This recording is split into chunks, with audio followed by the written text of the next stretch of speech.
My name is Rahari, and this is Essence. Topic of discussion today is how are we managing learning and coping with behavior? Number one, management skills.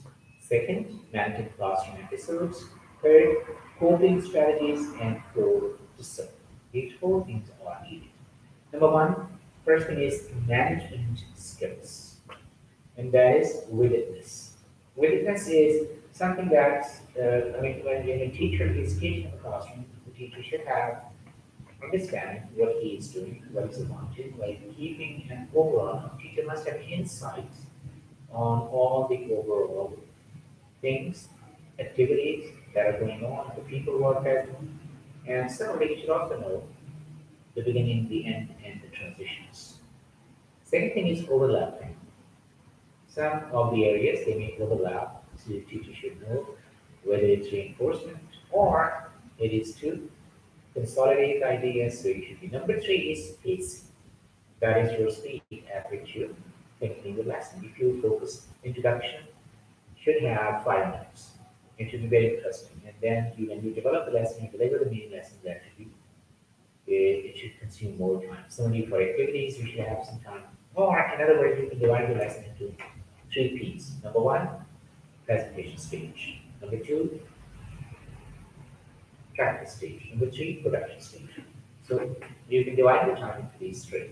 So according to your lesson plan, whichever way you like, but your speed should be according to the time you have allocated, and you must finish your lesson on self-presentation.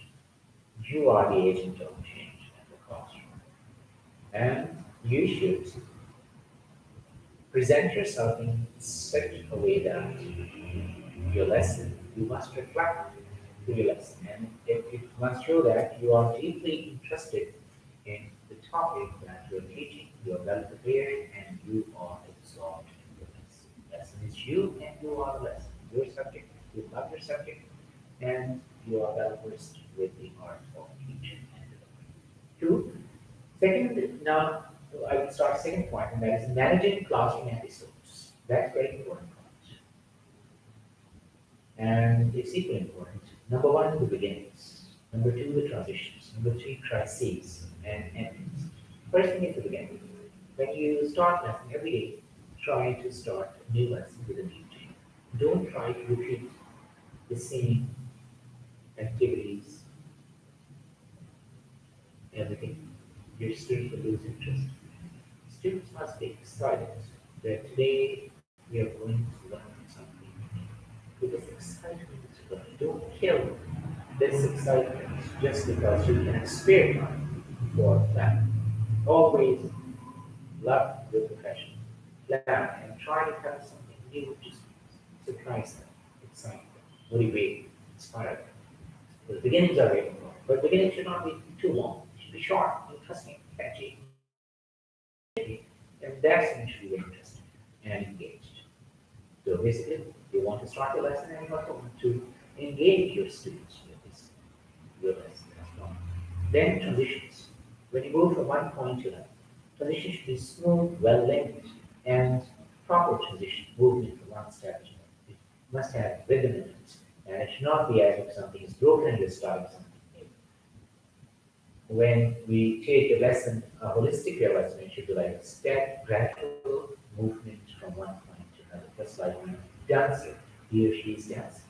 One step, then the second, everything is properly well managed, and all movements they manage together and create a beautiful spectacle.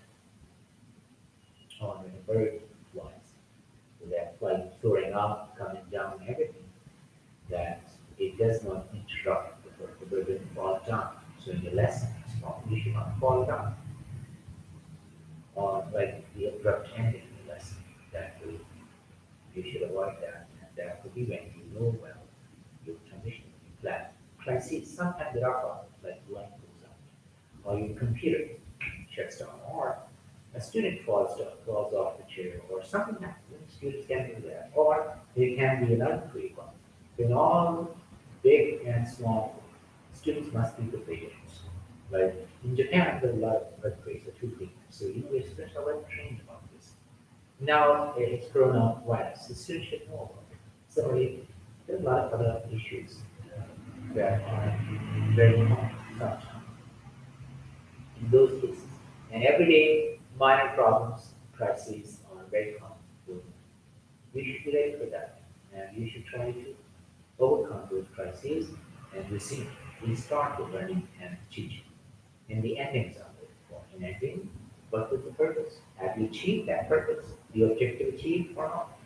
And uh, what will be next? What is the link with it or not? Do you want to give any hints? Homework, class, and make sure that students get that. One thing is you can recap the lesson. Second thing is you can make a chart or some picture diagram. Or you can ask them to use questions. So you can do that. You are show them some video clip or show them some diagram or some practical things so that students should know that the ending was purposeful and you should achieve high goal. Coping strategies. Classroom is, or teaching is a very complex process. It involves so many things. It's not just explain noun or gibberish. It's not teaching photosynthesis or quality of problem. It is more than that. You're dealing with people, human beings, and the most complex machine, brain. And it's the most inert part in our human body. It does not want to function unless it is challenged. So you must have coping strategies for human brain that is the most complex part of your human body. You do have to awaken.